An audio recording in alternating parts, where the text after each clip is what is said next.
Hello everyone, how are you doing? I hope that you are doing so very well. Today I am here with my January wrap-up. I haven't done a wrap-up in so long. I think my last wrap-up was like a wrap-up catch-up from 2018, so it wasn't even anything I read in 2019. Didn't do any wrap-ups in 2019. I tried to do a thing where I like vlog my wrap-up throughout the month and do like a month-long reading vlog kind of thing, and I kind of forgot that I even had that idea until I found the footage yesterday when I was going through stuff. But I had my makeup all done for an event that I went to earlier today, so I was like, why not film? So here we are. I read 4 books in January. I feel like my reading quota is very far down, especially with all the traveling I'm doing this year. Working on my Arkansas vlog. Everything is coming, I promise. MK in USA is happening. I'm just slow moving because of all the traveling. I did not factor that part into when I had this idea of like doing all the vlogs. I was like, while I'm traveling I can edit. I have not done any of that. So now I'm home and I'm editing. Let's get into it. The first book that I read, or should I say finished, was The Toll by Neal Shusterman. This is the conclusion to the Scythe trilogy and it was so great. If you don't know, the basics are that it's about a world in the far future where humans created an AI that is smart enough to basically cure all disease, everything, nobody can die, so as a result, to control the population, there are these people called Scythes and it is their job to kill people. This one Scythe takes on 2 apprentices and there's a lot of complications with that, and it's a very political sci-fi dystopian book. It's very good. I really enjoyed it. And The Toll is the conclusion to that. This is the arc, so I guess I can't really fully speak to the final copy and if any changes were made, but I enjoyed this as a conclusion. It felt a little bit clunky to me at different times because there's a lot of different timelines going on and it is ginormous. The other books are big, but they are not this big. So this jumps timelines. It goes from thing to thing and a lot is happening. Thunderhead, the second book in the series, leaves off on a huge cliffhanger and then you don't really get a conclusion to that until maybe like a third of the way through the book. It was worth waiting for, but sometimes it was just like a lot of information. And I get what Neal Shusterman was trying to do with it and I appreciated a lot of it. All of the politics stuff is definitely still there and it is delved into even further, and I really like all of the questions he kind of poses with the narrative, but it just felt like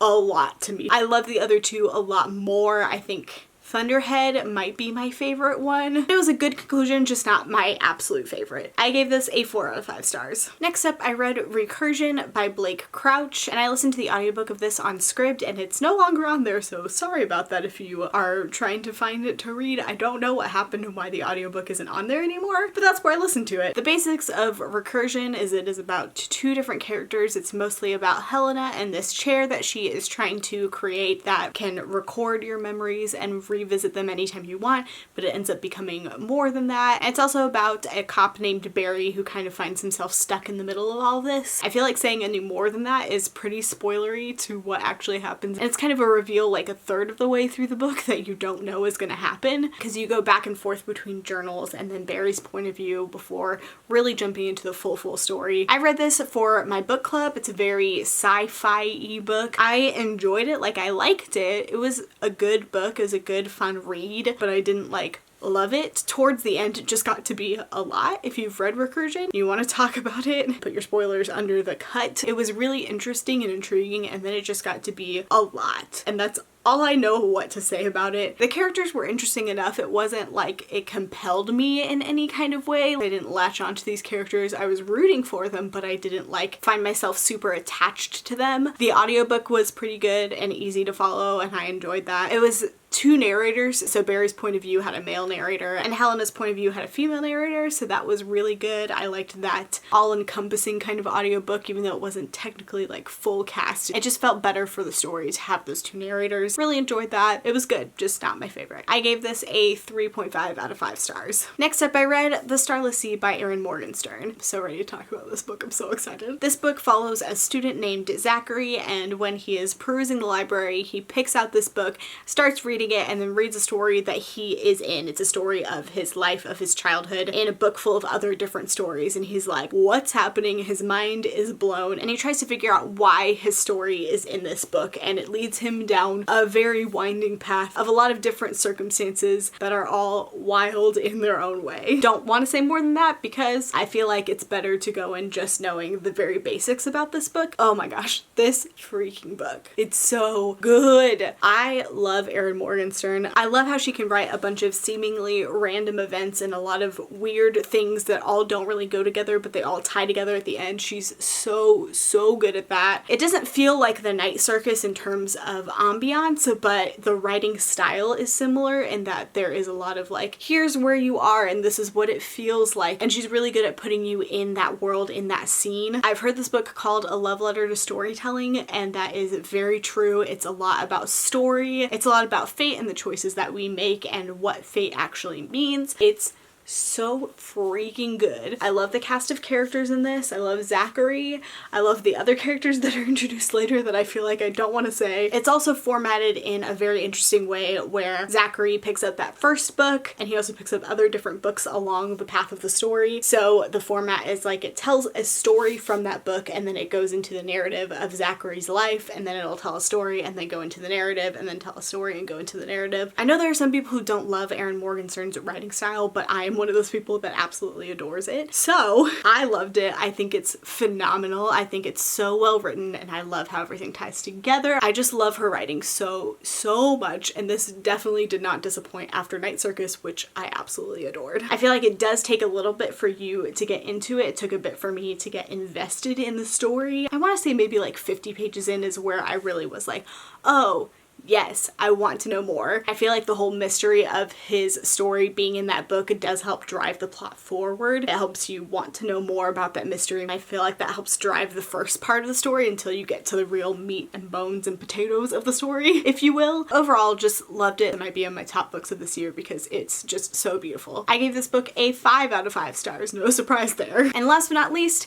Hunger Games. Yes! I started rereading Hunger Games really to lead up to the release of the new book. I'm reading them with Paige from Minimal Bookie, and there also might be some other thing in the works that has to do with this. I don't know, maybe. Who knows? We've been rereading the series and it has been so good. I know there was all the news about the new book. I don't know how I feel about that. I don't really want a President Snow origin story, but I also love this series, and Suzanne Collins left it alone for so long, so I'm intrigued by the story that she has to tell, and I'm intrigued about what she's wanting to do with that. I want to read it to see, but my hopes are definitely very much lowered because I don't want a book about President Snow. I just don't care. I don't really like villain origin stories. Like, Fairest is one of my least favorite books of all time. I was like, I don't need this book about Queen Lavanna. I don't need to know her motivations. She's just evil. I don't care. And that's kind of how I feel in this moment, but I'm still intrigued. Could be a marketing issue. Could just be that the book is bad. We'll probably find out more as it gets closer to the release date. Back to Hunger Games. Rereading Hunger Games. These books are so good. I might say this is my favorite series. After I read Mockingjay, I feel like I'm going to be able to place it a little bit better, but this might top Harry Potter is my favorite series. It's so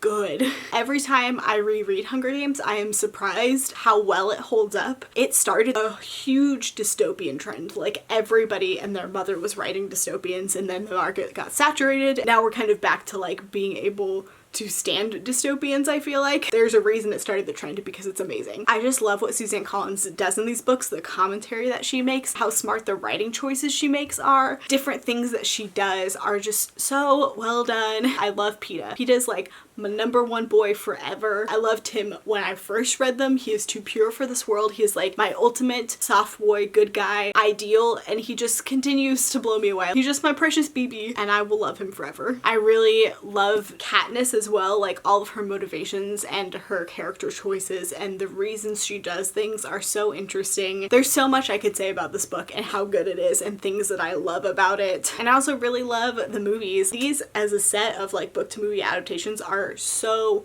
so good. So well done. I don't know what else to say besides I love Hunger Games and I love this series and I will continue loving the series forever. I gave this book a 5 out of 5 stars. And that's it. Those are the books I read in January. I am currently reading Catching Fire right now at this moment of filming this video. Let me know down below what you are currently reading. I would love to know. Thank you so much for watching this video and I'll see you next time. Bye.